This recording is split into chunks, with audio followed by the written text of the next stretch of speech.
Blood still stained the floorboards of the Travis farmhouse when Thomas Riddick arrived in Southampton County, Virginia, on August 25, 1831. 3 days had passed since Nat Turner's rebellion claimed 55 white lives in what would become known as the deadliest slave uprising in American history. But what Riddick discovered during his 70-day hunt for the surviving rebels would reveal that the official death count was a carefully constructed lie, and the true horror of Turner's revolt went far deeper than anyone dared admit. The authorities had hired Riddick to bring back fugitive slaves, but they never told him he would be hunting men who knew secrets worth killing for. Secrets that powerful families in Virginia had buried beneath decades of silence and blood. The carnage that greeted him in those first hours would pale in comparison to what he would uncover about the systematic crimes that had triggered Turner's methodical campaign of justice. Before we continue with the story of Thomas Riddick and his terrifying discoveries in the aftermath of Nat Turner's rebellion, make sure to subscribe to our channel for more untold stories from America's darkest past. And let us know in the comments what state you're listening from. We love hearing from our community of history seekers. The smell of death hung heavy in the humid Virginia air as Riddick examined the crime scenes that would haunt him for the rest of his life, each one revealing patterns that challenged everything the authorities claimed about the rebellion's random nature. Southampton County in 1831 was a patchwork of tobacco plantations and small farms, where the Nottoway River wound through dense forests and treacherous swamplands that had witnessed more violence than most residents cared to acknowledge. The county's 4,000 residents, split almost evenly between white and enslaved, lived in an uneasy balance that had been maintained through generations of carefully orchestrated fear and brutal repression. This wasn't just another rural Virginia county. It was a powder keg where wealthy planters had grown increasingly paranoid about maintaining control over their human property, often resorting to methods that shocked even their fellow slaveholders. Thomas Riddick had built his reputation as one of Virginia's most effective slave catchers during 15 years of tracking fugitives through the worst terrain the South could offer. At 38 years old, he stood 6 feet tall with the lean build of a man who had spent countless nights sleeping rough in swamps and forests. His weathered face bore scars from encounters with desperate runaways, but his gray eyes held the calculating intelligence that made him successful where other bounty hunters failed. Riddick was known for his methodical approach and his ability to think like his quarry, studying their patterns and motivations until he could predict their next move with uncanny accuracy. What set Riddick apart from other slave catchers was his literacy and his habit of keeping detailed records of his cases. He had taught himself to read and write during his youth as an indentured servant, skills that proved invaluable when tracking became his profession.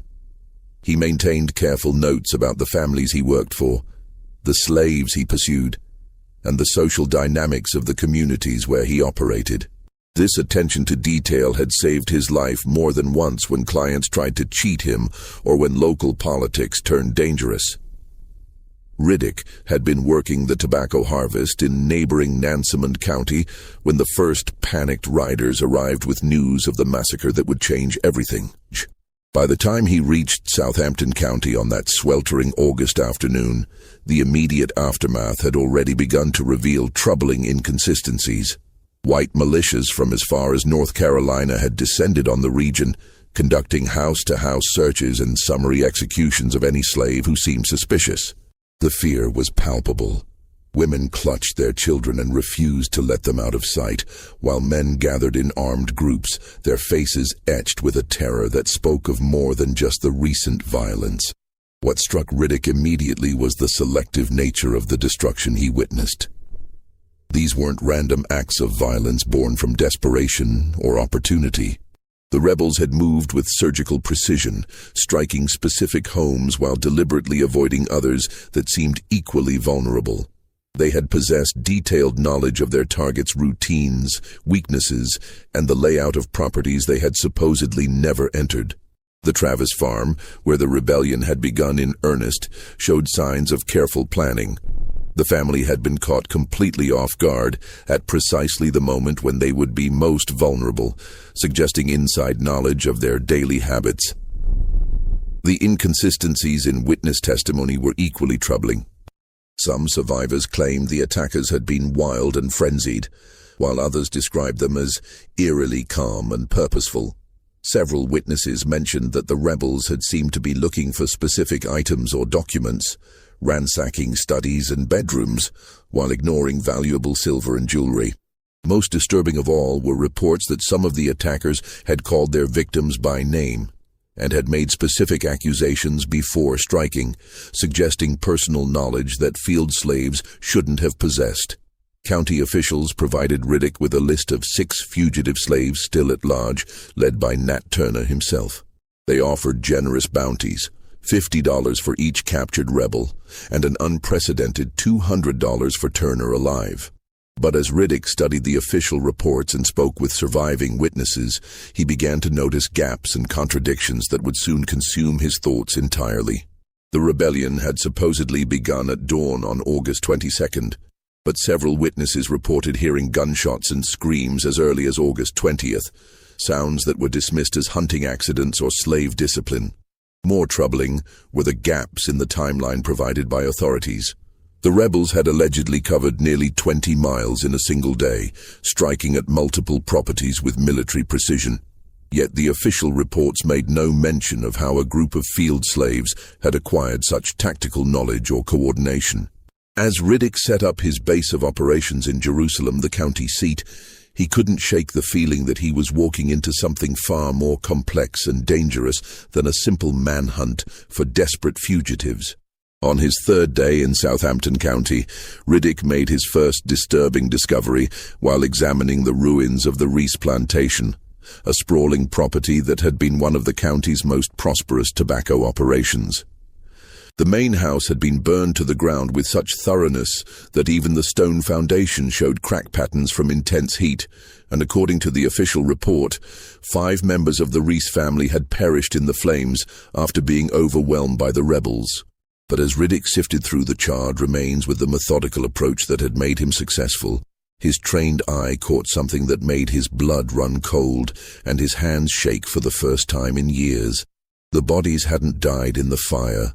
They had been positioned in the house after death and then burned in a deliberate attempt to obscure the true manner of their deaths. The scorch patterns on the surviving floorboards told a story of accelerants being poured in specific locations to ensure complete destruction of evidence.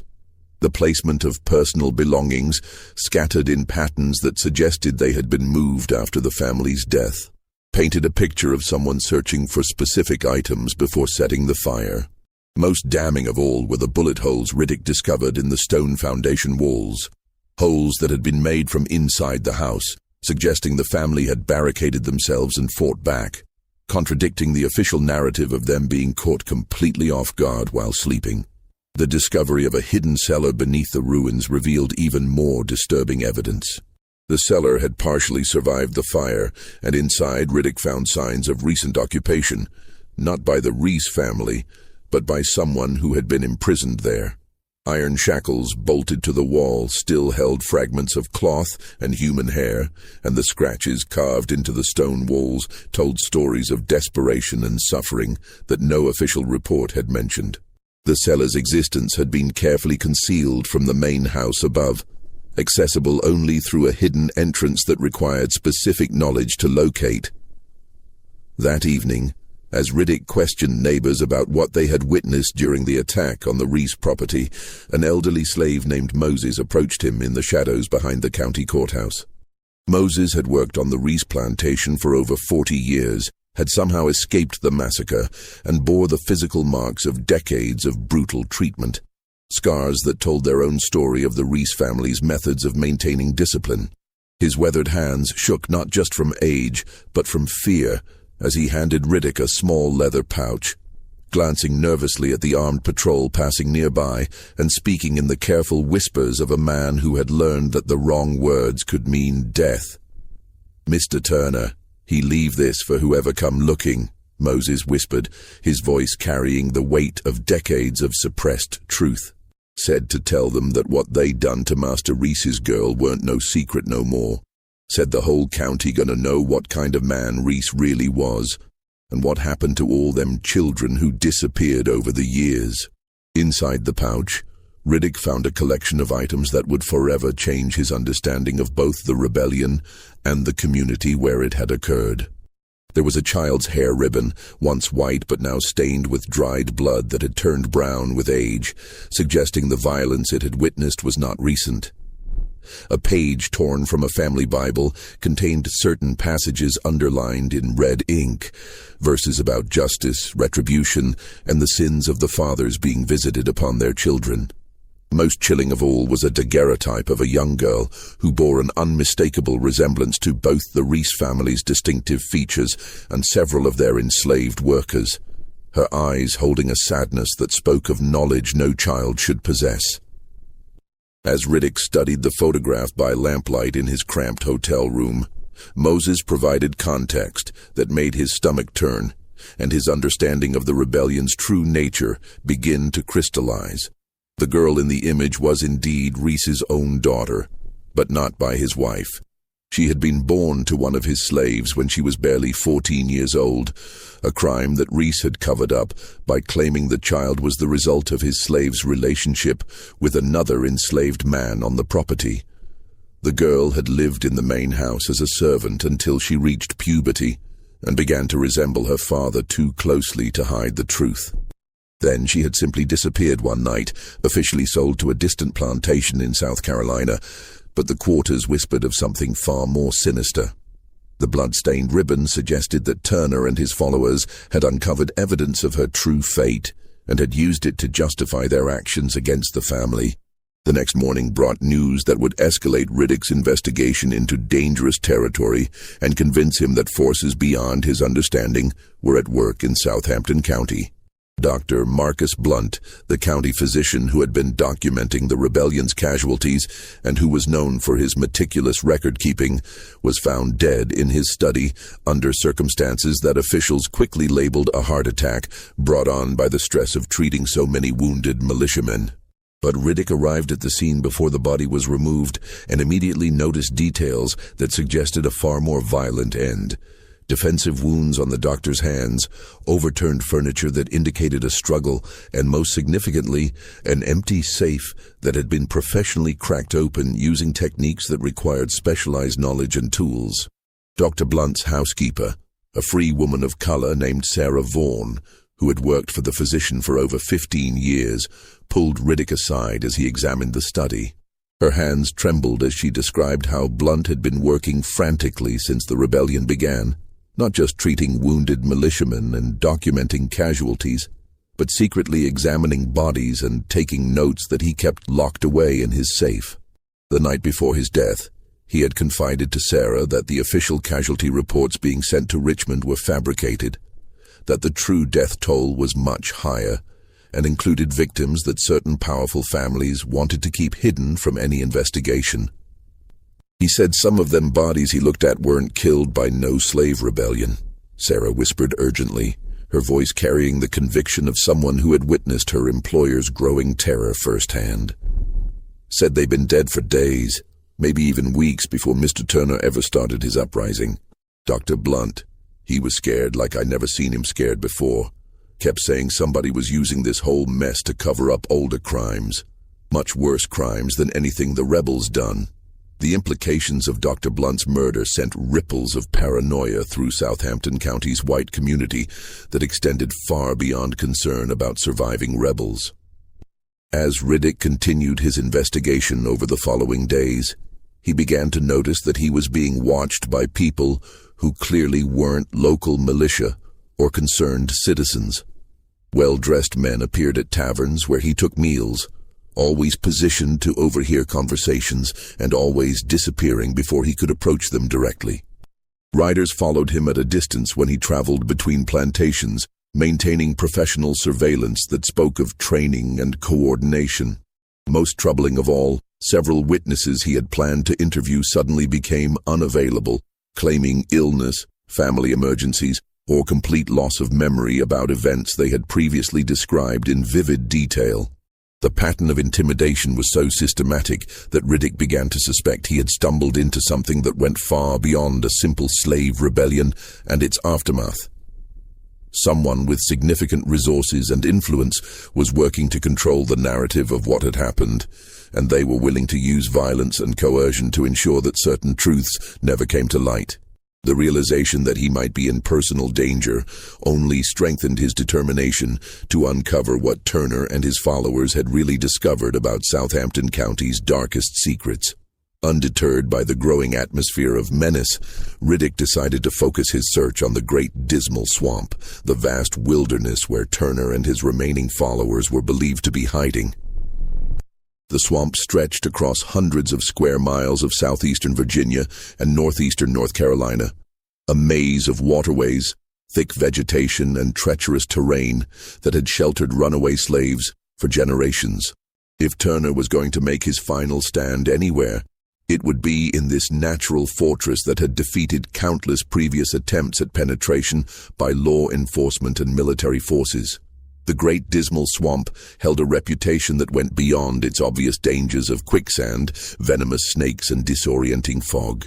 Local folklore spoke of entire communities of escaped slaves who had established permanent settlements deep in the wilderness, creating their own society with its own laws and customs. These Maroons, as they were known, had supposedly developed networks that could move information and supplies across hundreds of miles of dangerous terrain, communicating through methods that authorities had never been able to understand or intercept. On September 15th, nearly 3 weeks after beginning his hunt, Riddick made contact with a network of slave catchers and bounty hunters who had been working the swamp for years. Men who knew every path, every hidden clearing, and every family of Maroons who had established permanent settlements in the wilderness. These professional trackers, led by a grizzled veteran named Captain Isaiah Fletcher, shared intelligence that painted a picture of something far more organized and threatening than a desperate band of fugitives trying to avoid capture. Fletcher, who had worked the Dismal Swamp for 15 years and bore the scars of dozens of encounters with both human and natural dangers, shared information that made Riddick question everything he thought he knew about the rebellion and its aftermath. Fletcher's network had identified at least 3 separate camps of rebels, each containing more men than the official reports suggested were still at large.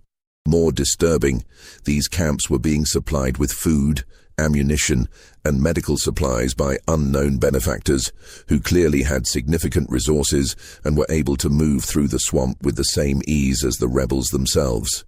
"This ain't no ordinary slave uprising," Fletcher confided as they prepared for their first foray into the deep swamp, checking weapons and supplies with the methodical care of men who knew that mistakes in the wilderness meant death.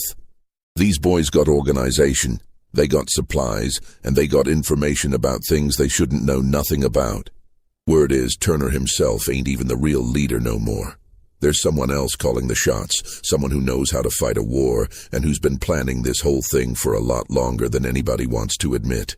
Fletcher also revealed that several prominent white families had approached him privately over the past weeks, offering substantial bonuses for specific rebels to be brought back dead rather than alive, claiming they were seeking justice for lost relatives, but displaying a level of fear that suggested their motivations were more complex and personal.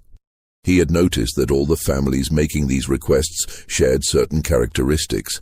They had been established in Southampton County for generations.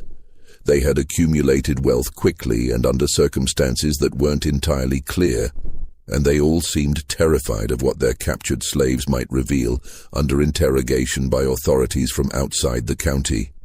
The deeper Fletcher delved into the details of what he had observed, the more convinced Riddick became that Turner's rebellion wasn't just about slavery and freedom. It was about justice for specific crimes that had been hidden for decades, and the explosive revelation of those crimes would destroy some of Virginia's most respected and influential families. The rebels weren't just fighting for their lives in the swamp. They were protecting secrets that could reshape the entire region's understanding of its own history. As September gave way to October and the weather began to change, bringing morning mists that made the swamp even more treacherous and mysterious, Riddick's pursuit took him deeper into the wilderness and closer to secrets that powerful people were willing to kill to protect. He began to understand that Nat Turner's rebellion wasn't just a historical footnote about slave resistance. It was the climax of a long brewing war between those who wanted the truth exposed and those who would do anything to keep it buried forever. The deeper he ventured into the green hell of the Great Dismal Swamp, the more Riddick realized that he wasn't just hunting fugitive slaves. He was walking into the middle of a conflict that would determine whether justice would finally be served or whether the most horrific crimes imaginable would remain hidden beneath layers of silence and fear. October 1st brought the first direct evidence that Riddick was being hunted as much as he was hunting, and that his investigation had attracted the attention of people who played by rules far more deadly than those governing ordinary criminal pursuit. He discovered his campsite had been searched during the night with a level of professionalism that spoke of military training. Items had been carefully moved and replaced in an attempt to hide the intrusion. But Riddick's habit of setting subtle traps had revealed the violation. Someone with extensive experience in covert operations had gone through his belongings, copied documents, and even taken daguerreotypes of evidence he had collected. The intrusion was so skillful that most men would never have detected it. But Riddick's years of tracking dangerous fugitives had taught him to notice details that others missed. The warning left behind was both subtle and unmistakable. A noose made from hemp rope, the kind used on tobacco plantations throughout Virginia, hanging from a tree branch positioned exactly where Riddick would see it when he emerged from his shelter at dawn. The rope was new, and the knot was tied with the precise technique used by professional executioners, leaving no doubt about the message being conveyed. But rather than intimidating him, the threat only strengthened his determination to uncover the truth and made him realize that he was closer to something important than he had initially understood. Working with Fletcher's network of informants and trackers, Riddick began methodically mapping the rebel camps and their supply lines, a process that revealed patterns suggesting coordination and resources that extended far beyond anything a group of escaped slaves could have organized on their own. What emerged was a picture of an operation that stretched far beyond Southampton County, involving not just the rebels hiding in the swamp, but a sophisticated network of supporters that included some surprising and dangerous participants. The supply lines told a story that contradicted everything the authorities claimed about the rebellion being an isolated uprising of desperate slaves. The rebels were receiving regular deliveries of food, medical supplies, weapons, and ammunition through routes that demonstrated detailed knowledge of the swamp's geography and the movements of law enforcement. More shocking, some of these supplies were clearly coming from sources within Southampton County itself. Merchants, farmers, and even some government officials who had their own reasons for supporting Turner's cause, or who were being coerced into cooperation through threats or blackmail. The breakthrough that would reshape Riddick's entire understanding of the case came when he finally captured William Porter, one of Turner's original followers who had been wounded in the initial uprising and was now trying to reach safety in Pennsylvania through the Underground Railroad network. Porter had been shot in the shoulder during the attack on the Whitehead plantation and had been hiding in the swamp for over a month, surviving on supplies provided by the mysterious support network that seemed to anticipate the authorities' every move. Under pressure from Riddick's interrogation and weakened by infection from his untreated wound, Porter revealed information that would haunt the slave catcher for the rest of his life and completely transform his understanding of what had really happened in Southampton County. Turner hadn't selected his targets randomly based on opportunity or proximity. He had been building a methodical case against specific families for over 5 years, documenting crimes that included not just the sexual abuse of enslaved women and children, but murder, theft, conspiracy, and corruption that reached into the highest levels of Virginia's government. Porter explained with growing emotion that Turner could read and write better than most white men in the county, skills he had acquired through years of secret study and practice while maintaining the facade of being an illiterate field hand. Turner had used these abilities to maintain detailed records hidden in various locations throughout Southampton County and beyond, creating a comprehensive archive that documented decades of criminal behavior. These records contained witness testimonies from dying slaves who wanted their stories told, physical evidence that Turner had carefully preserved, and even confessions that he had extracted from perpetrators who believed they were speaking to a simple-minded preacher who would never understand the significance of what they were revealing. Nat weren't no prophet, receiving visions from God. Porter gasped through his pain as Riddick treated his infected gunshot wound with supplies from his medical kit. He was a judge and jury, and that uprising was his courtroom where he finally got to deliver sentences that had been delayed for years. Every family we visited, every person who died in that rebellion, they had it coming for things they'd done in the dark for years, things that would make you sick if you knew the details. Porter's revelations led Riddick to a hidden cache in an abandoned tobacco barn on the outskirts of the county, a location that Turner had used as one of several storage sites for evidence he had been collecting. Hidden beneath the rotting floorboards, Riddick found a trunk containing the most damning and horrifying evidence he had ever encountered in his career. Inside were daguerreotypes of mutilated slaves, including children whose injuries spoke of systematic torture and sexual abuse that went far beyond the normal brutalities of slavery. Accompanying each photograph were detailed notes describing how the victims had died, who was responsible, and where their bodies had been disposed of to hide the evidence. The trunk also contained bills of sale for slaves who had supposedly been sold to distant plantations but had actually been murdered to prevent them from testifying about crimes they had witnessed. There were copies of letters between Southampton County planters and slave traders in Charleston, Richmond, and Savannah, documenting a conspiracy to eliminate troublesome slaves through false sales that actually ended in their deaths.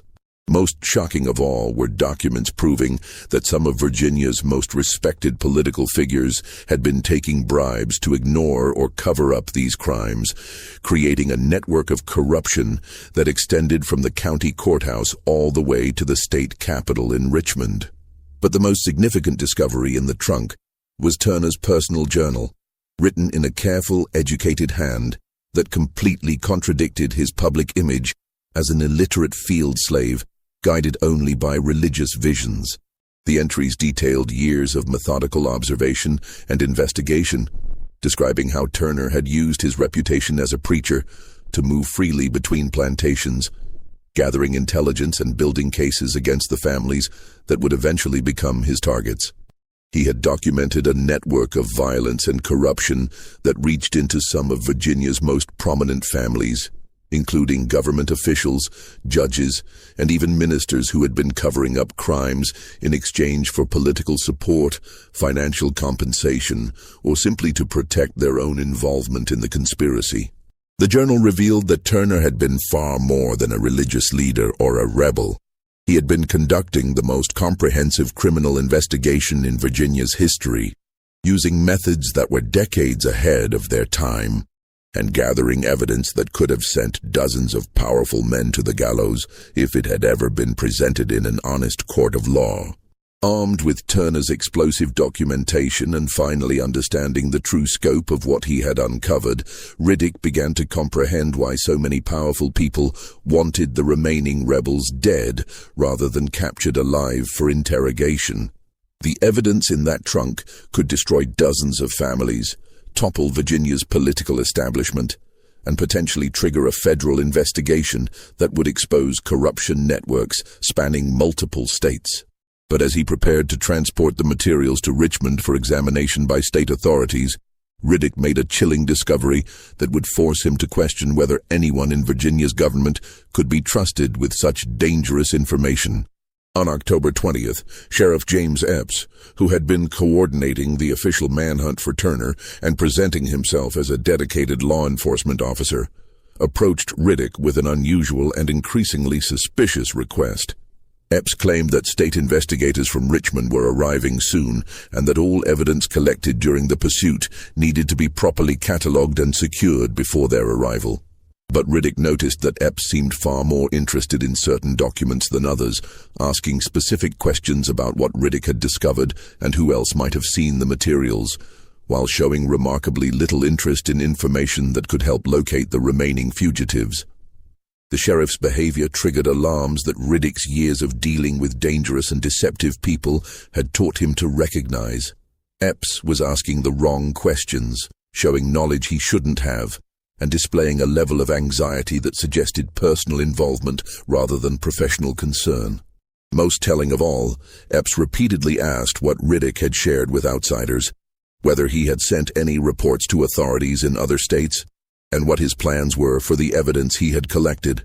Questions that made it clear the sheriff was more concerned with controlling information than with pursuing justice.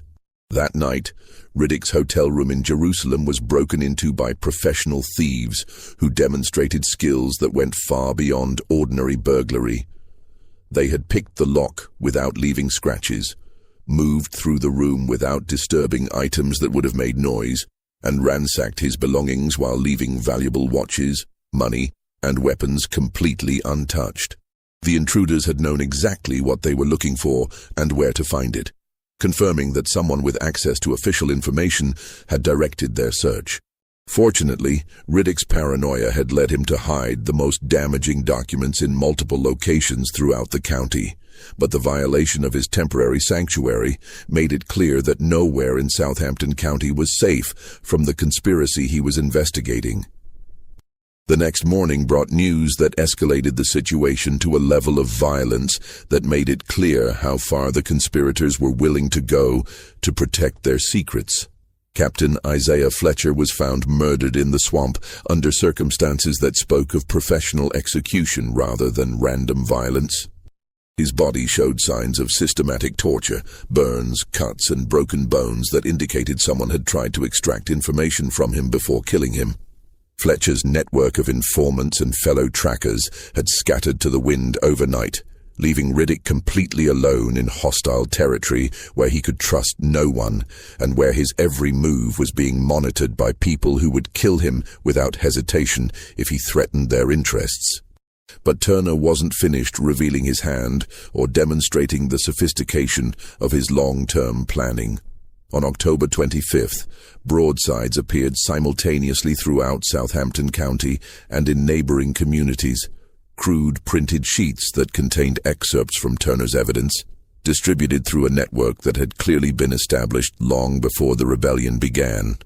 Someone with access to printing presses and distribution networks was systematically releasing proof of the planters' crimes to anyone who could read, creating panic among the white population and providing inspiration and hope to the enslaved community. The broadsides included names, dates, and specific accusations that could be verified by anyone willing to investigate, making them far more dangerous than simple propaganda. They contained details about murders that had been covered up, children who had been sold or killed to hide evidence of sexual abuse, and financial crimes that had enriched certain families while impoverishing their neighbors. Most damaging of all, they included information about government officials who had been bribed to ignore or cover up these crimes, creating a crisis of confidence in the entire legal system. The appearance of these documents triggered a vicious crackdown that revealed the true extent of the conspiracy Riddick was investigating. Militias began conducting house-to-house searches, not just for rebels, but for anyone possessing copies of Turner's accusations. Several free blacks and poor whites were arrested on suspicion of distributing the materials, and rumors spread that anyone found with the broadsides would be charged with conspiracy to incite insurrection, a capital offense that could be prosecuted without the normal legal protections. The severity of the response only confirmed that the accusations contained in Turner's evidence were accurate and that powerful people were desperate to prevent their exposure. Riddick realized that he was witnessing something unprecedented in American history, a slave rebellion that had transformed into an information war, where the written word was being used as effectively as guns and axes to attack the foundations of the social order. Turner and his mysterious allies were proving that knowledge could be more dangerous than violence, and that the truth, properly documented and strategically revealed, could destroy systems of oppression that had seemed unshakable. But as the authorities grew more desperate to contain the damage and more willing to use extreme measures to silence anyone who threatened the established order, Riddick found himself caught between multiple factions, each willing to kill to achieve their objectives. The manhunt for Turner had become secondary to a larger battle over who would control the narrative of what had happened and what would be allowed to become part of the historical record. Just when we thought we understood the scope of Turner's rebellion, the horror in Southampton County intensifies beyond anything we could have imagined. If this story is giving you chills and making you question what other secrets might be hidden in our nation's past, share this video with a friend who loves dark mysteries, hit that like button to support our content, and don't forget to subscribe to never miss stories like this. Let's discover together what happens next in this terrifying tale of secrets, rebellion, and the desperate measures taken to hide truths that could destroy everything people believed about their society. The final phase of Riddick's hunt was about to begin, and it would reveal that Turner's most dangerous weapon wasn't violence or even rebellion. It was the truth itself, and the power of that truth to destroy lives, families, and entire communities that had built their prosperity on foundations of unspeakable crime. October 30th, 1831. Dawned cold and gray with a morning mist that turned the great dismal swamp into a ghostly landscape where shadows seemed to move independently and sounds carried in ways that made direction and distance impossible to determine. After 70 days of pursuit that had transformed from a simple manhunt into something approaching a personal crusade for justice, Thomas Riddick finally closed in on Nat Turner's final hiding place. The location was a crude but ingenious shelter constructed within the root system of a massive fallen oak tree, camouflaged so skillfully that Riddick would have passed by it completely, if not for the intelligence provided by his final remaining informant, a young slave who had grown tired of living in constant fear and wanted the whole nightmare to end. But what Riddick found in that hidden sanctuary would forever change his understanding of everything that had transpired since that bloody August morning when the rebellion began. Turner wasn't alone in his refuge, and his companion's presence would transform everything Riddick thought he knew about the nature of the conspiracy he had been investigating. Sitting beside the rebel leader, engaged in quiet but intense conversation over a collection of documents spread between them, was Judge Samuel Rochelle, one of Southampton County's most respected magistrates and a man whose family had been among the first to settle the region after the Revolutionary War. The sight was so incongruous and unexpected that Riddick initially thought he was witnessing Turner holding a hostage, perhaps using the judge as a bargaining chip for safe passage or as a human shield against capture. But as he observed the two men through the dense vegetation that concealed his position, it became clear that their relationship was not that of captor and prisoner. They were collaborators, partners in an enterprise that had been years in the making and that had culminated in the most devastating slave rebellion in American history.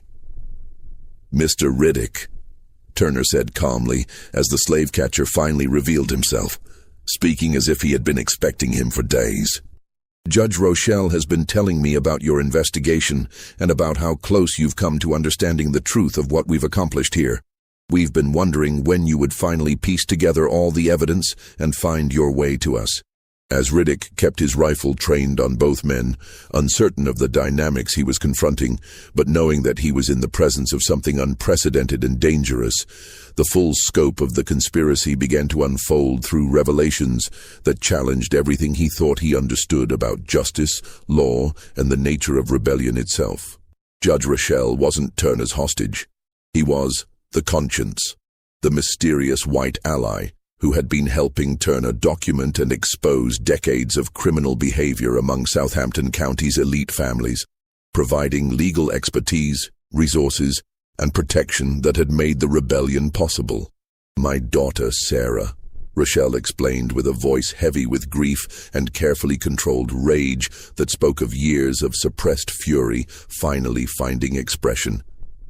She discovered what the Henderson family was doing to their slave children in that hidden basement they thought nobody knew about.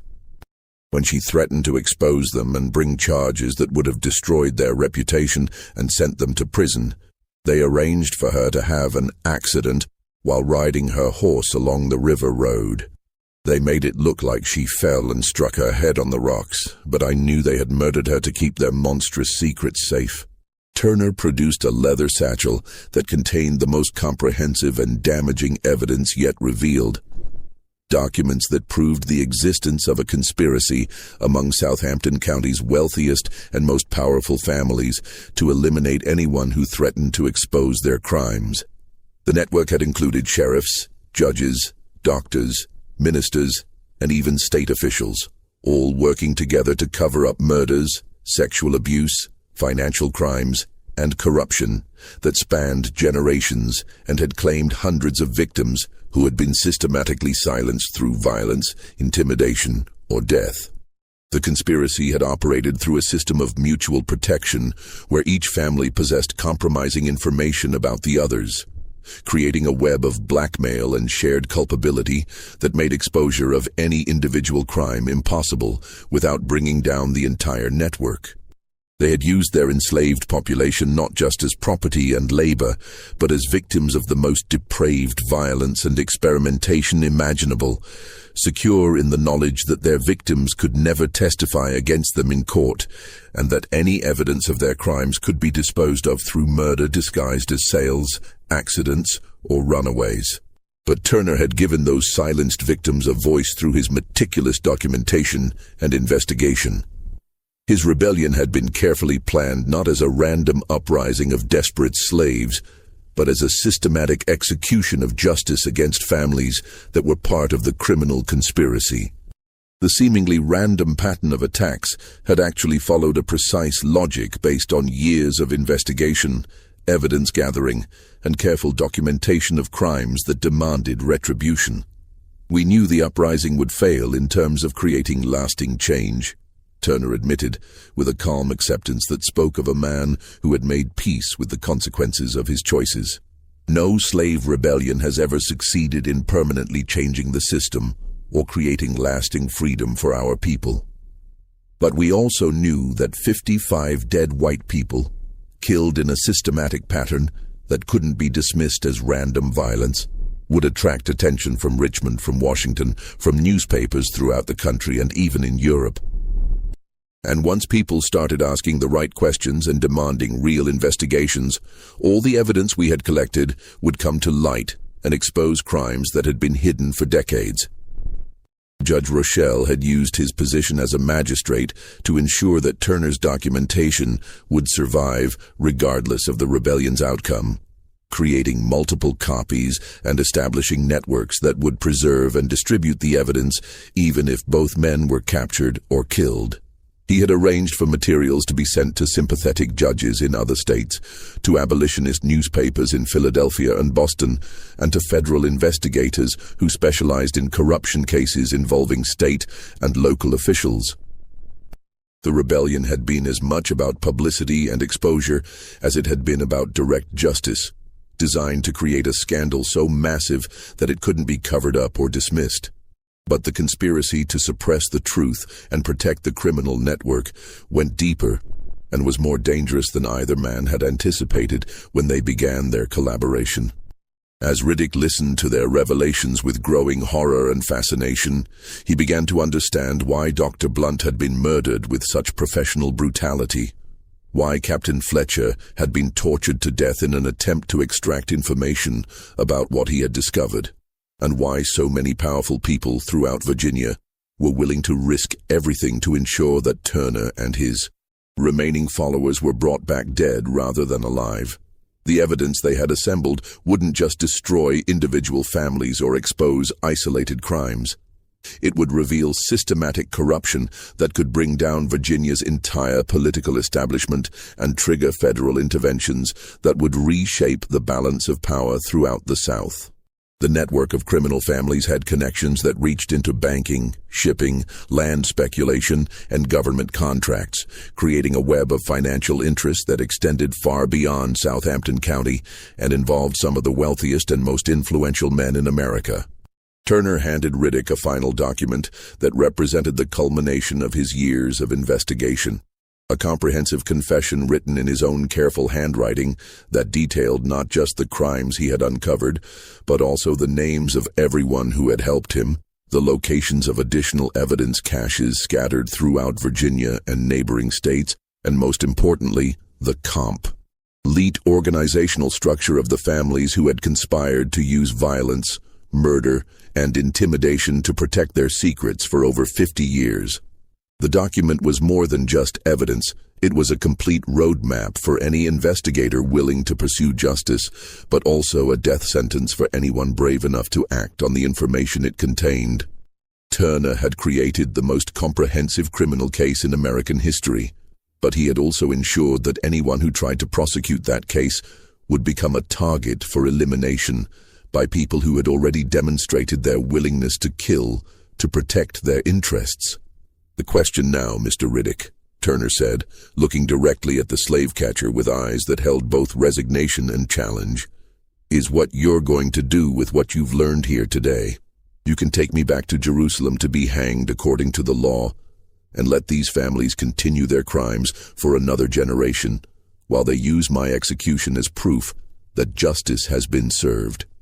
Or you can be the man who finally brings real justice to Southampton County and helps ensure that the truth we've uncovered reaches the people who have the power and courage to act on it." The choice Turner presented wasn't just about the fate of two men hiding in a swamp. It was about whether the systematic crimes that had defined Southampton County for generations would finally be exposed and punished, or whether they would remain hidden beneath layers of official lies and carefully constructed narratives that protected the guilty while silencing their victims forever. Thomas Riddick made his choice on that cold October morning in the depths of the Great Dismal Swamp. But it wasn't the choice that history would record, and it wasn't the decision that the authorities who had hired him expected or wanted. According to the official reports that were filed with the Virginia government and published in newspapers throughout the country, Riddick captured Nat Turner after a brief but intense struggle and transported him to Jerusalem for trial and execution. The rebel leader was hanged on November 11, 1831, before a crowd of hundreds of spectators who wanted to witness the end of the man who had terrorized Southampton County and challenged the foundations of their social order. But the truth, as Riddick would later document in his private journal, was far more complex and morally challenging than the simple narrative of justice served that satisfied the public's need for closure. Riddick did indeed ensure that Turner faced consequences for his actions, but not in the way that anyone expected, and not through the corrupted legal system that had enabled the crimes Turner had spent years documenting and seeking to expose. Working together with Judge Rochelle over the course of several carefully planned days, Riddick arranged for Turner to be secretly transported to Philadelphia, where he would spend the remainder of his life working with abolitionist organizations, providing testimony for federal investigators and helping to establish networks that would eventually become part of the Underground Railroad. The man who was hanged in Jerusalem on that November morning was actually William Porter, Turner's wounded follower who had volunteered to take his leader's place in a final act of loyalty and sacrifice in exchange for safe passage for his own wife and children to freedom in Pennsylvania. The deception was possible because few white residents of Southampton County had ever seen Turner up close enough to identify him with certainty, and those who had were either dead, part of the conspiracy that wanted him silenced, or sympathetic to his cause and willing to participate in the substitution. Porter bore enough physical resemblance to Turner that the switch could be accomplished, especially since the authorities were eager to close the case quickly and restore order to the region before the scandal could spread beyond their ability to control it.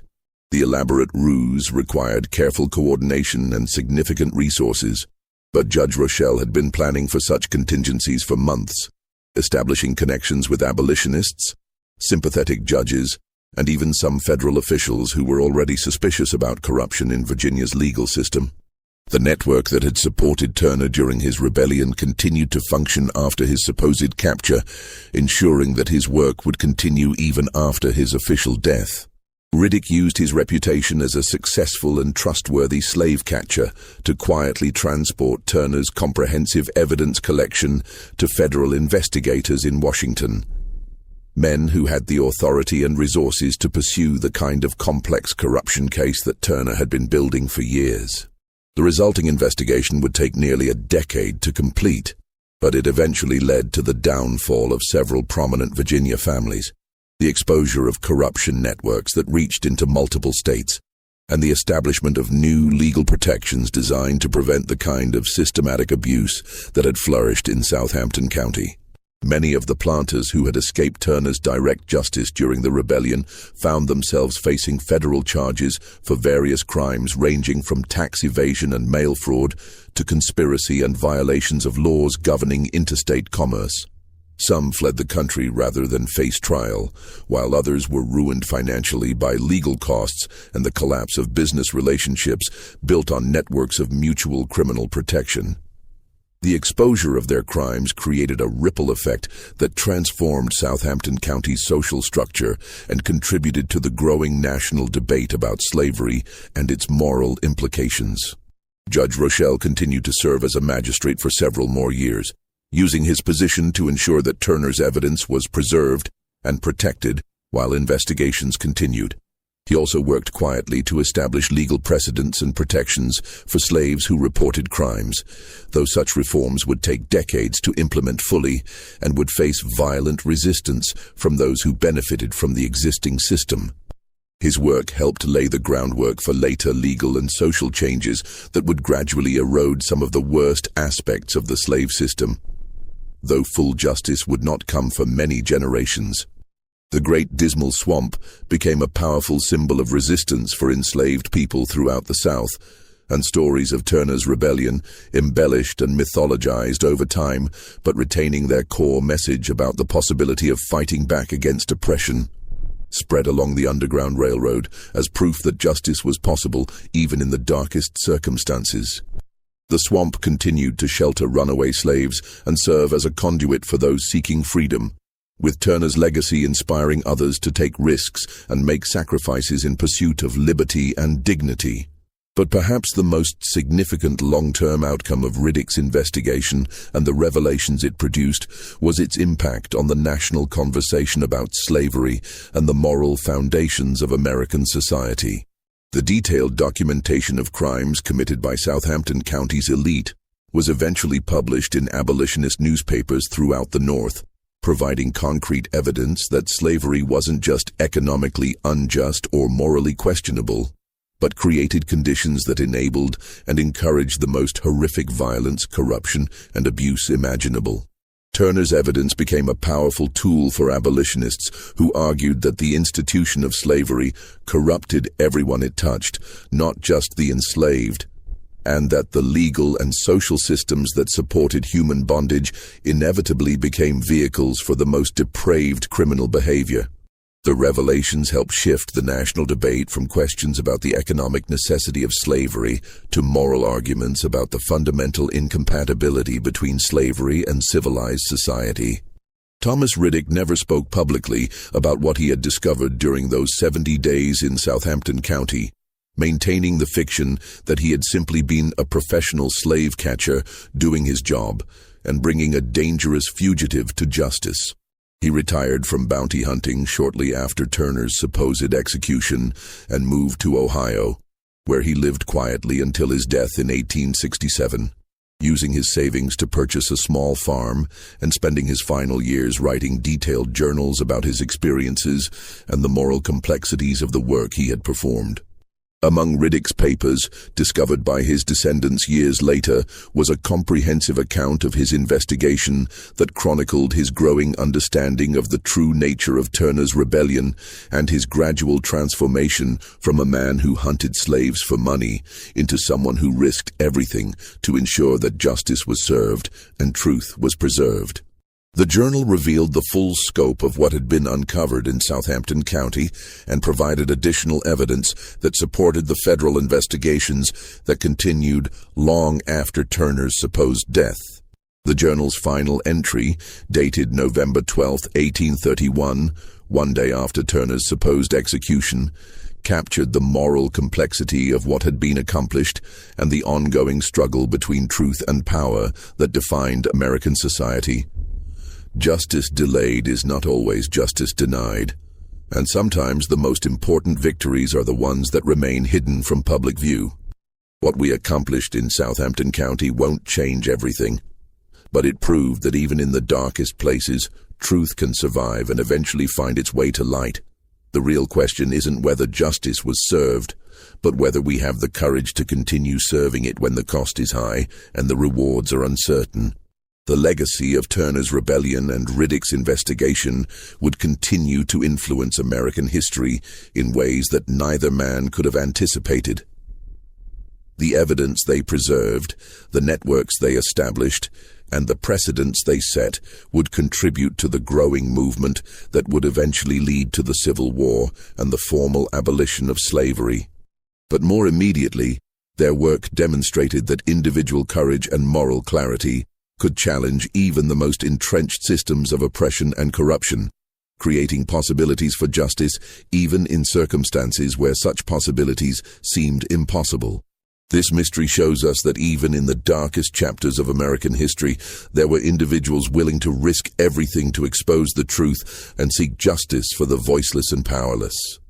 The story of Nat Turner's rebellion is usually told as a tale of violent uprising and swift retribution, but the evidence suggests that it was actually something far more complex and significant, a carefully planned operation to expose systematic corruption and bring accountability to those who believed themselves above the law and beyond the reach of justice. The revelations that emerged from Southampton County in 1831 remind us that history is often more complicated than the official narratives suggest, and that the most important stories are sometimes the ones that powerful people work hardest to suppress.